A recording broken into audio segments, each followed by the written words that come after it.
Good evening दोस्तों।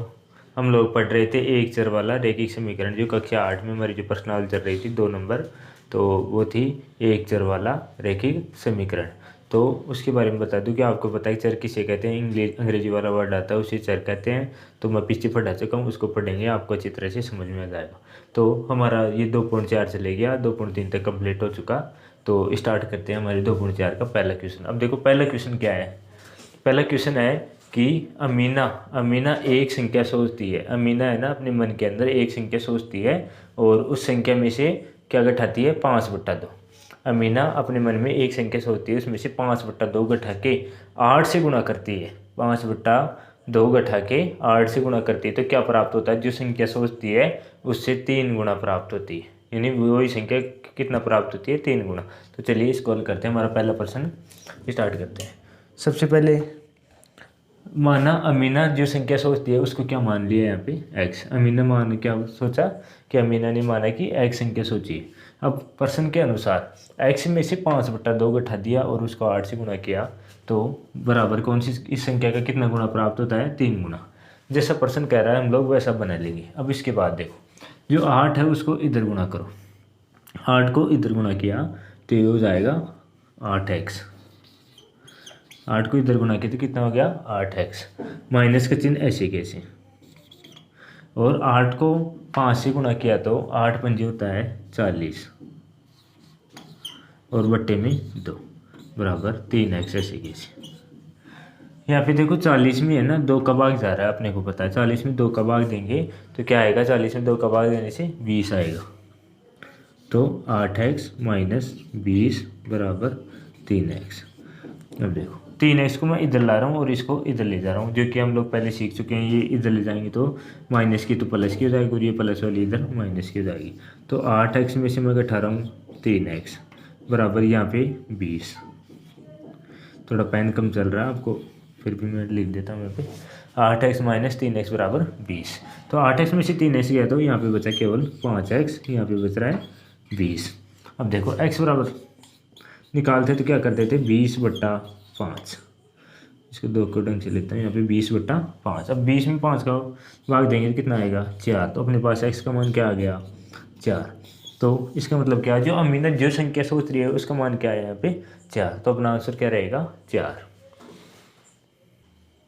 तो हमारा जो प्रश्न नंबर 2 है वो प्रश्न नंबर 2 क्या दे रखा है, आपको स्क्रीन पे दिख रहा होगा कि दो संख्या है जिसमें पहली संख्या दूसरी संख्या की कितनी है, 5 गुनी है। और प्रत्येक संख्या में 21 जोड़ने पर जो पहली संख्या है उसका मान दूसरी संख्या के दुगने के बराबर है। तो देखो चलिए हल करते हैं। तो क्या मानेंगे, माना कि जो दूसरी संख्या तो क्या मानेंगे x और पहली संख्या 5x। क्यों, क्योंकि हमें प्रश्न में दे रखा है कि जो पहली संख्या है जो दूसरी संख्या की कितनी गुनी है, 5 गुनी। आगे की लाइन क्या दे रखी है, प्रत्येक संख्या में 21 जोड़ने पर, यानी पहली वाली में भी 21 जोड़ दिया और दूसरी में भी 21 जोड़ दिया। तो पहली वाली में 21 जोड़ दिया, दूसरी वाली में भी 21 जोड़ दिया। तो 21 जोड़ने पर क्या आएगा, जो पहली संख्या का मान है जो दूसरी संख्या के दुगने के बराबर है। तो हमारी ये इक्वेशन बन गई। इसको मैं गुणा कर रहा हूँ, इधर 2 को x से गुणा किया तो जब मैं 2 को x से गुणा करा तो 2x प्लस 2 को 21 से गुणा किया तो 42 बराबर ये आ गया 5x प्लस 21। अब मैं क्या करूँगा, 5x को इधर लाऊंगा, 42 को उधर लेके जाऊँगा। 2x माइनस 5x और 42 को मैं उधर लेके जा रहा हूँ, 21 माइनस 42। देखो 2 में से 5x गया तो यहाँ पे बचेगा माइनस का 3x और 21 में से 42 गया तो यहाँ बचेगा माइनस का 21। क्या माइनस से माइनस का ट्रैक कट गया, यहाँ पे आया 3x बराबर 21। तो x बराबर क्या आएगा, 21/3 बराबर 7। तो x बराबर क्या आएगा, 7। जब x का मान 7 आया तो x क्या है यहाँ पे, दूसरी संख्या।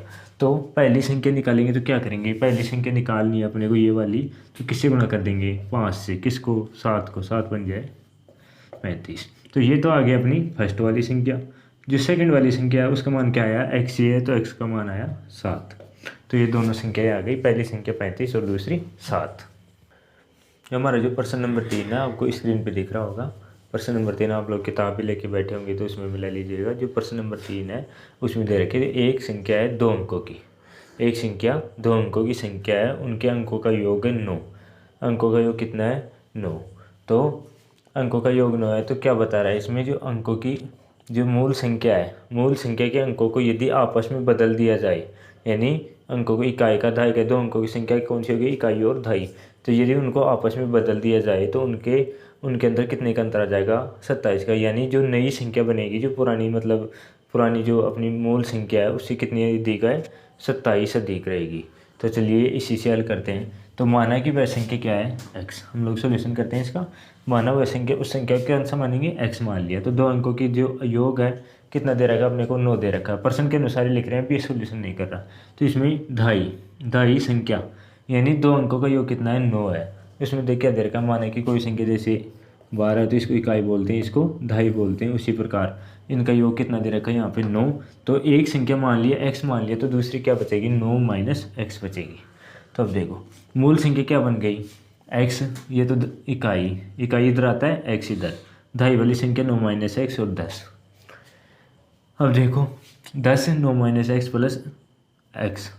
अब देखो ये तो बन गई अपनी मूल संख्या। अब क्या बता रहा है, जो इकाई के स्थान पर दहाई लिखना है और दहाई के स्थान पर इकाई लिखना है। तो मैंने यहाँ पे लिख दिया, ये जो x है उसको तो 10 के पास लिख दिया और 9x को इधर भेज दिया, यानी इनका क्या बदल दिया, स्थान बदल दिया। तो स्थान बदलने पर क्या होता है, जो अपनी जो मूल संख्या है उसमें 27 जोड़े तो वो नई वाली संख्या के बराबर है, या जो नई संख्या बनती है जो मूल संख्या से 27 अधिक है। तो अपने को ये बता रहा है प्रश्न। तो इसको देखो, ये बन गई अपने पास समीकरण। कौन सी समीकरण, हम लोग इस हमको क्या बनानी है, एक चर वाली रैखिक समीकरण जो पढ़ रहे हैं, तो एक चर वाली बनेगी। इसमें चर कौन सा है, x है। अब यहाँ पे देखो, सबसे पहले मैं यहाँ पे 10x को ऐसे कैसे लिख रहा हूँ, प्लस 9 माइनस x को ऐसे कैसे, इस 10 को अंदर गुणा कर रहा हूँ मैं। 10 को 9 से गुणा किया तो 90, माइनस 10 को x से गुणा किया तो 10x, प्लस x प्लस 27। अब देखो गणित वाली संख्या इधर है और x वाली संख्या इधर है, तो इन दो x वाली संख्या को मैं इधर लेके आ रहा हूँ। पहले 10x को ऐसे कैसे, ये माइनस x है उसको भी ऐसे कैसे, ये जो 10 माइनस का 10x है इधर आते ही हो जाएगा प्लस का 10x, ये जो प्लस का x है इधर आते ही माइनस का x। इधर वाली संख्या केवल एक है, ये 9 वाली, तो सबसे पहले तो मैं इसको लिख रहा हूँ 90, दूसरी संख्या 27 और इस 9 को इधर गया तो ये हो जाएगी केवल सी माइनस का 9। अब इनको जोड़ो, सबसे पहले प्लस प्लस जोड़ रहा हूँ, 10 है प्लस का और ये 10 है प्लस का, 10 और 10 हो गए 20, और 20 में से एक x घटाया 19x और दूसरा x घटाया 18x, तो यहाँ पे कितना बचा 18x बराबर। देखो 90 में क्या जोड़ा 27, 90 में 27 जोड़ा तो क्या आएगा अपने पास, 90 में 27 जोड़ रहे हैं तो 117 आएगा। 117 में से यदि मैं 9 घटाऊँ, 117 में 9 घटाऊँ तो अपने पास बचेगा 107 x बराबर। अच्छा 117 में से 9 घटाएं, यहाँ पे आएगा अपने पास 108। अब 108 में x का मान निकालना है, किसका भाग देंगे 18 का, 18 का भाग दो, 18 पंजी 90, 18 छिकी 108, 6 बार जा रहा है पूरा 6 बार, तो x बराबर क्या आया 6। ये x किसका मान है, जो x है जो किसका मान है इकाई का, तो अपने पास क्या आ गई इकाई अंक। इकाई अंक कौन सा आ गया अपने पास, अंक x। इकाई अंक क्या आ गया अपने पास, x का मान आ गया 6। अब देखो जो दहाई का अंक निकालना अपने को, दहाई का अंक क्या आएगा 9 माइनस x, तो दहाई कौन सा दहाई अंक, ये क्योंकि दोनों का योग क्या था अपने पास, दोनों का योग था, ये 9 था, तो ये देखो मैं दहाई का अंक निकाल रहा हूँ, 9 में से 6 घटा रहा हूँ बराबर 3।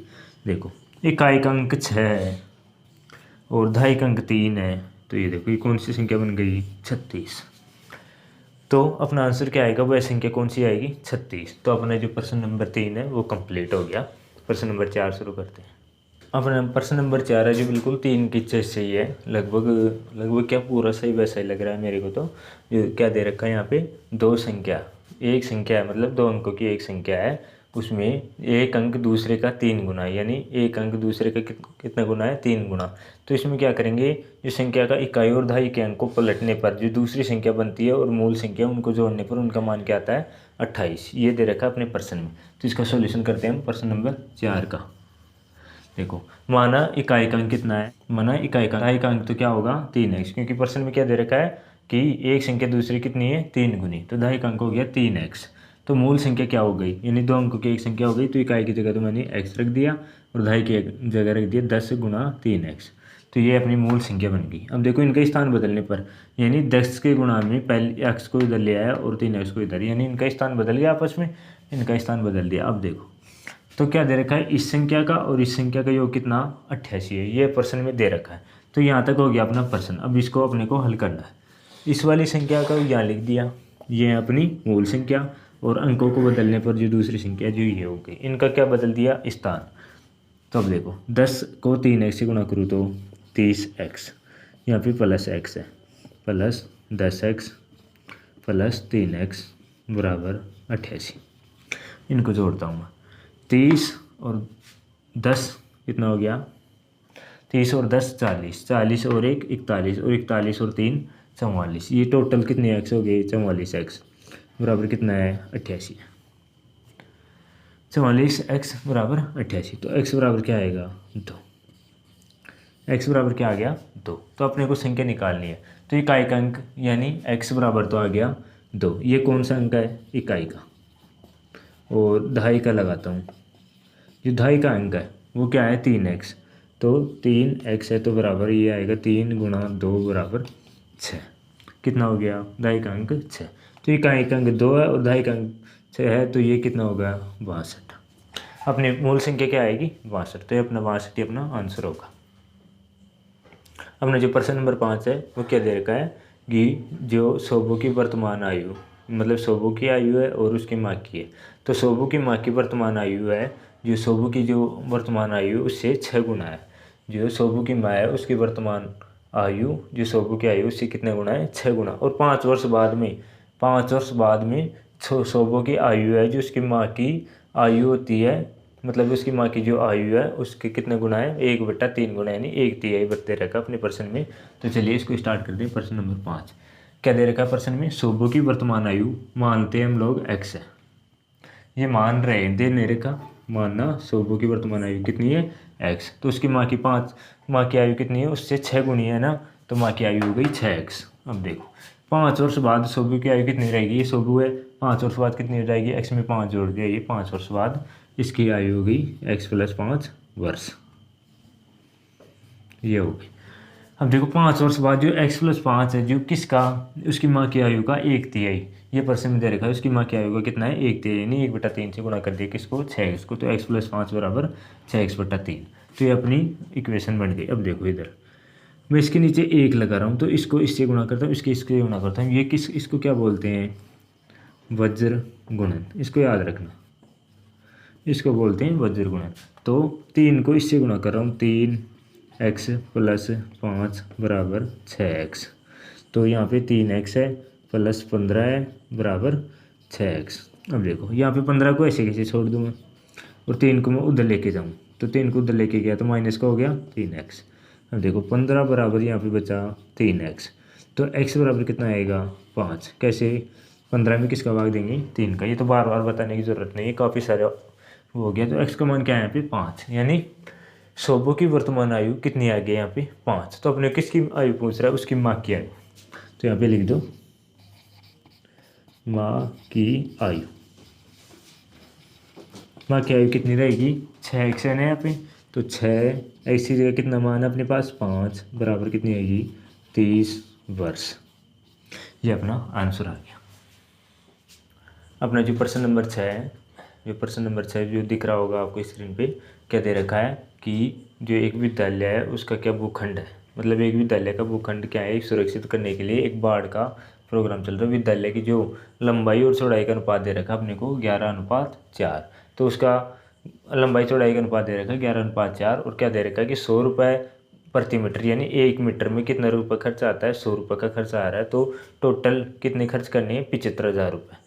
तो देखिए आइए अब क्वेश्चन के अनुसार चलते हैं। तो माना कि अनुपात क्या मानते हैं x, तो अपने को अनुपात दे रखा था 11:4 उसकी लंबाई और चौड़ाई का, तो लंबाई ज़्यादा रहती है चौड़ाई कम है, तो लंबाई को मान लिया 11 और चौड़ाई 4, तो इसको मैं x से गुणा कर दूँ, लंबाई को भी x से गुणा कर दी तो ये आ गया 11x, चौड़ाई को भी x से गुणा कर दिया आ गया 4x, दोनों को x से गुणा कर दिया। इसके बाद देखो 100 रुपये में 1 मीटर भूखंड का बाढ़ कराया जा सकता है, यानी 1 मीटर में कितने रुपये का खर्च आया 100 रुपये का, तो वो कितने पैसे खर्च कर रहा है, पर्सन में कितने दे रखा है 75,000 रुपये। टोटल 75,000 रुपये खर्च कर रहा है और 100 रुपये 1 मीटर में खर्च होते हैं। तो देखो 75,000 में मैं 100 का भाग दे रहा हूँ तो कितने आ जाएंगे टोटल 750 मीटर। यानी जो विद्यालय भवन है, जो विद्यालय भवन है इसकी चारों तरफ की चौड़ाई ये और ये वाली कितनी आ गई अपने पास 750 मीटर। ये चारों तरफ की दूरी है, इसको क्या बोलते हैं हम लोग, परिमाप बोलते हैं। यानी बार का जितना माप आ रहा है उसको परिमाप बोलते हैं। तो देखो मैं इसका परिमाप यानी ये आयताकार हो गई, ये प्रश्न दे रखा है भाई आयताकार है। तो आयत का परिमाप क्या होता है, आयत का जो परिमाप होता है वो होता है 2 गुना लंबाई प्लस चौड़ाई बराबर कितना अपने पास 750 मीटर। यानी परिमाप तो अपने पास है कितना 750 मीटर। लंबाई है 11x, चौड़ाई है 4x। तो लिख दो यहाँ पे 2 गुना 11x प्लस 4x बराबर इसको लिख दिया 750 मीटर। यहाँ पे मैं गुणा कर रहा हूँ किसको, 2 से अंदर से, 2 को अंदर गुणा कर रहा हूँ कितना, ये हो जाएगा 22x और 2 को इससे 4 से गुणा करूँगा ये आएगा 8x बराबर 750। ऐसे कैसे 22 और 8 होते हैं 30x बराबर 750। अब तो आप हल कर ही लोगे। आगे क्या करना है अपने को, x का मान निकालना है। तो 750 में किसका भाग देना है 30 का, क्या आएगा यहाँ पे 25। तो x का मान कितना आया 25। ये अपना उत्तर नहीं है, ये अपना क्या है उत्तर नहीं है। अपने को भी तो लंबाई और चौड़ाई निकालनी है। देखो लंबाई कितनी है यहाँ पे 11x, तो यहाँ पे लिख रहा हूँ मैं लंबाई आपको पता है यहाँ पे कितनी है 11x। तो x का मान 25 है ना, तो 11 गुणा 25 गुणा कर लो कितना आएगा 25 एकम 25 हासिल की 2, 25 एकम 25 और 2 27 हो गया 275। क्या आएगा 275 मीटर। इसके अलावा जो चौड़ाई है, जो अपनी चौड़ाई है वो कितनी दे रखी है 4x। तो आएगा 4 गुणा 25, तो 25 कितना होता है 100, ये हो गया 100 मीटर। तो अपने आंसर हो गए लंबाई कितनी 275 और चौड़ाई 100 मीटर। तो अपना प्रश्न नंबर 6 कंप्लीट। देखिए अपना जो प्रश्न नंबर 7 है वो थोड़ा लंबा है, दिखने में आपको लंबा दिख रहा होगा, लेकिन देखो आंसर अगर आप लोग समझोगे तो इतना कठिन भी नहीं है। क्या दे रखा है, हसन है जो स्कूल की वर्दी के लिए क्या करता है कपड़ा खरीदता है। पतलून और कमीज 2 प्रकार कपड़े खरीदता है। तो पतलून जो कमीज का मूल्य है 50 रुपये प्रति मीटर का और पतलून का मूल्य है 90 रुपये प्रति मीटर का। यानी कितना 50 रुपये और 90 रुपये। तो जो पतलून है उसके लिए 2 मीटर कपड़ा खरीदते हैं, तो उसके साथ साथ कमीज का कितना मीटर खरीदते हैं 3 मीटर का। तो क्या करता है जो हसन है, जो क्या करता है जो कमीज का मूल्य है उस पर 10% 12% लाभ कमाता है और जो पतलून है उस पर 10% लाभ कमाता है। चलिए करते हैं पतलून और कमीज का जो खरीदता है वो तो 2 मीटर और 3 मीटर अनुपात हो गया 2 मीटर 3। तो मानते हैं अनुपात x है तो ये हो गया 2:2x अनुपात 3x। कमीज का मूल्य कितना होगा, कमीज 3x है ना, तो कमीज का कितना 50 रुपये मीटर के हिसाब से लगता है, तो 3x को गुणा कर दिया 50 से, ये हो गया 150x।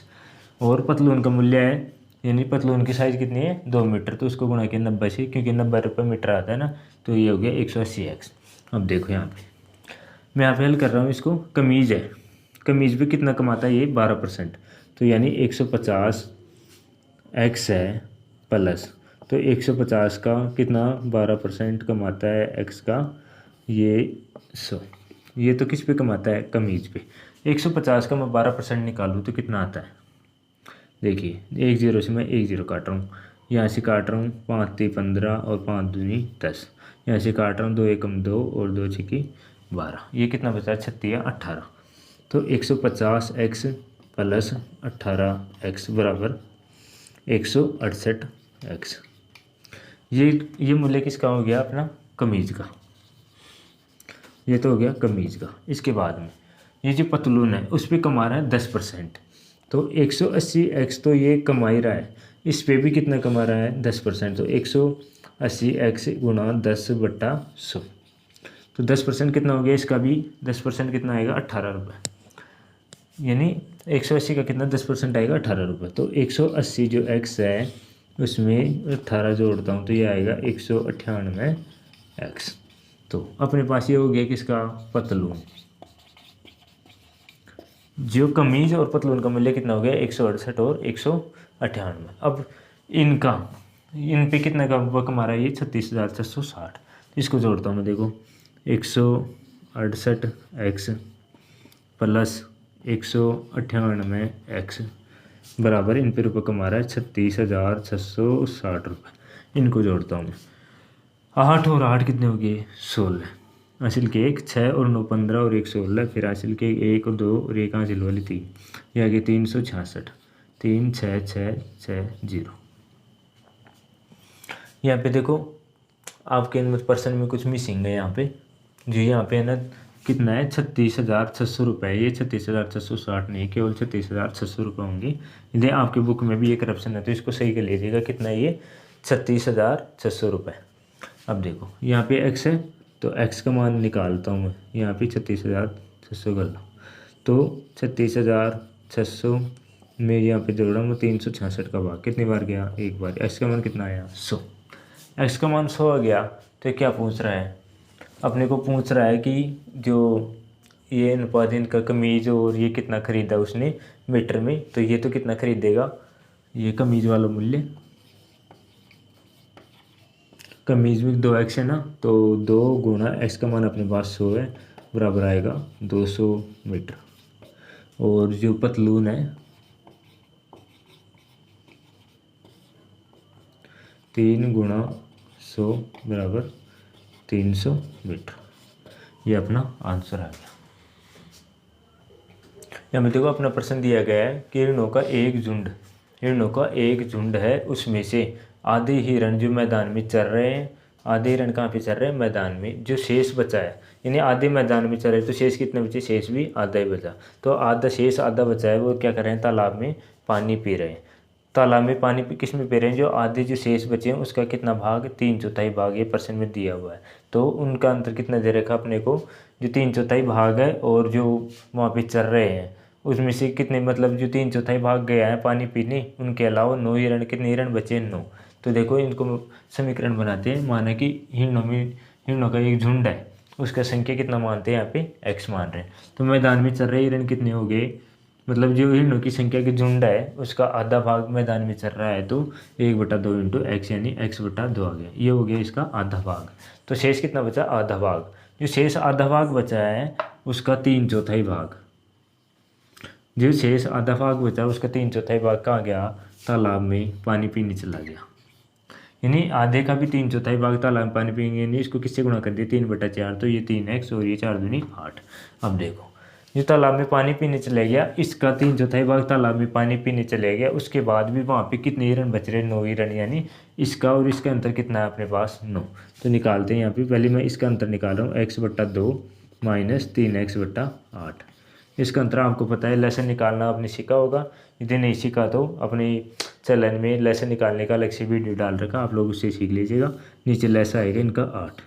देखो 8 में 2 का भाग देते हैं, 4 आता है, 4 को गुणा करते हैं x से, आ गया 4x माइनस, जो 8 में 8 का भाग दिया एक बार, यहाँ पे 3x बराबर कितना है, यहाँ पे x/8। जो शेष कितने बच रहे हैं अपने पास, तो 1/8, लेकिन प्रश्न में कितने दे रखे हैं, 9। तो इसको ये किसके बराबर है, 9 के बराबर, 9 बराबर x/8। तो देखो वज्र गुणा करते हैं, जानते हैं, ये तो बार बार बताने की ज़रूरत भी नहीं है। तो x को 1 से गुणा किया तो x, और 8 9 72, तो x का मान कितना आ गया, 72। तो अपने झुंड में हिरणों की संख्या कितनी आएगी, x का मान कितना है अपने पास, 72। तो हम लोग कह सकते हैं जो हिरणों का झुंड है उसमें कितनी संख्या है, 72। तो अपना प्रश्न नंबर 8 पूरा है। अपना जो प्रश्न नंबर 9 है किताब में मिला लीजिएगा। अपना प्रश्न क्या दे रखा है, एक दादी की वर्तमान आयु, मतलब एक दादी की वर्तमान आयु जो अपनी पोती की वर्तमान आयु से कितनी है, 10 गुनी है। यानी जो पोती की आयु है उससे दादी की आयु कितनी है, 10 गुनी है। तो जो दादी है उससे कितने वर्ष बड़ी दिखा रखे हैं यहाँ पे, यानी दोनों की आयु का अंतर कितना दे रखा है, 54 वर्ष। मतलब दादी कितनी बड़ी है, पोती से 54 वर्ष बड़ी है। तो देखो मानते हैं यहाँ पे, माना कि पोती की वर्तमान आयु कितनी है, x, और दादी की वर्तमान आयु कितनी होगी, 10 है, क्योंकि किससे अपनी पोती से कितनी गुना है, 10 गुना। तो इनके आयु का अंतर कितना दे रखा है, परसेंट के अनुसार आयु का अंतर दे रखा है 10, x में से x घटा दो तो कितना दे रखा है, 54। तो देखो यहाँ पे बचा 9x बराबर 54। देखो x बराबर कितना आएगा, 54/9। तो x का मान 9 का 54 में भाग दो, 9 का कितनी बार जाता है, ये तो भाग दे ही सकते हो आप। 6 नाम 54 होता है तो ये कितनी बार गया, 6 बार। x का मान कितना आ गया, 6। तो अपने को दादी की और पोती की आयु निकाल। देखो यहाँ पे x क्या है, x यहाँ पे किसकी आयु है, पोती की आयु। तो पोती की आयु तो कितनी हो गई, पोती की आयु तो कितनी हो गई, 6 वर्ष। और दादी की आयु निकालनी है, पोती से कितना गुना है, 10 गुना। तो जो दादी की आयु निकालनी है तो क्या करेंगे, 10x है तो 10 को तो ऐसे कैसे x की जगह रख दिया, 6 बराबर आएगी 60 वर्ष। तो दादी की वर्तमान आयु कितनी आएगी, 60 वर्ष, और पोते की 6 वर्ष। तो ये अपना सॉल्यूशन है। देख लो अपना जो प्रश्न नंबर 10 है, यह प्रश्नावली 2.4 का अपना लास्ट का सवाल है। क्या दे रखा है, जो अमन का पुत्र है, जो अमन की आयु दे रखी है, अमन की आयु कितनी दे रखी है, उसके पुत्र की आयु से 3 गुनी दे रखी है। और 10 वर्ष पहले, इसमें प्रश्न क्या दे रखा है, 10 वर्ष पहले जो अमन की आयु थी उसके पुत्र की आयु से कितनी गुनी थी, 5 गुना थी। यहाँ पे देखते हैं। चलो अब मैं मानता हूँ पुत्र की आयु तो x मान लिया, तो अमन की आयु 3 गुनी है ना उसके पुत्र से, तो 3x हो गई। अब देखो 10 वर्ष पहले, अगर मैं 10 वर्ष पहले की बात करूँ, 10 वर्ष पहले की बात करूँ तो ये x है, तो 10 वर्ष पहले कितनी आ गई इसकी आयु, 10x - 10 वर्ष। और जो इसको मानूँ मैं 3x, ये 10 वर्ष पहले इसकी आयु कितनी होगी, 3x - 10 वर्ष, क्योंकि दोनों में 10 10 कट गया, 10 वर्ष पहले दोनों की आयु कम होगी। तो क्या दे रखा है, 10 वर्ष पहले जो अमन की आयु है, जो पुत्र की आयु की कितनी गुनी है, 5 गुनी। देखो पुत्र की आयु कितनी है, x - 10, और अमन की आयु कितनी है, 3x - 10। अब देखो ये तो है 3x - 10 ही है, x - 10। क्या दे रखा है, 10 वर्ष पहले अमन की आयु, या अमन की आयु है 10 वर्ष पहले अमन के अपने पुत्र की आयु से कितनी है, 5 गुना। तो इसको अगर मैं 5 से गुणा कर दूँ तो दोनों की आयु बराबर हो जाएगी। तो अब देखते हैं, इसको मैं 5 से गुणा कर रहा हूँ तो ये होगा 5x माइनस, इसको 5 से गुणा किया 50 बराबर 3x - 10। ये अपनी समीकरण बन गई। अब देखो मैं 3x को ला रहा हूँ इधर, 5x - 3x बराबर, इसको लेके जा रहा हूँ मैं उधर, -10 तो ऐसे कैसे इधर लेके गया, ये हो गया प्लस का 50, ये माइनस का प्लस का हो गया। 5 में से 3 गया तो 2x बचा, और -10 है और ये 50 है, यहाँ भी कितना बचेगा, प्लस का 40। x बराबर याद करें तो 40/2 बराबर 20। तो x का मान कितना आ गया, 20। यहाँ पे x क्या है, x है अमन का पुत्र, x तो क्या है, पुत्र। यदि अमन की आयु निकालनी है तो, जो अमन की वर्तमान आयु निकालनी है तो क्या करने पड़ेगा, 3 से गुणा, 3x बराबर 3 × 20 बराबर 60। उसका पुत्र है 20 साल का और अमन की आयु है 60 साल की। अगर 10 वर्ष पहले की पूछे तो क्या करोगे, x के मान रख देंगे किसका, 20 का, x की जगह 20 रख दो, 10 वर्ष पहले की आयु आ जाएगी। तो ये हो गया अपना प्रश्न नंबर 10, ये हो गया अपना प्रश्न नंबर 10। तो हमारी ये प्रश्नावली है 2.4 कंप्लीट आज। तो आगे पढ़ते रहेंगे, आप लोग चैनल को सब्सक्राइब करना नहीं भूलिएगा, और आगे अपने दोस्तों को, परिचितों को बताइएगा इसके बारे में, जिससे वो मतलब इसका फ़ायदा उठा सके ऑनलाइन का क्लास का। तो मिलते हैं अगले वीडियो में।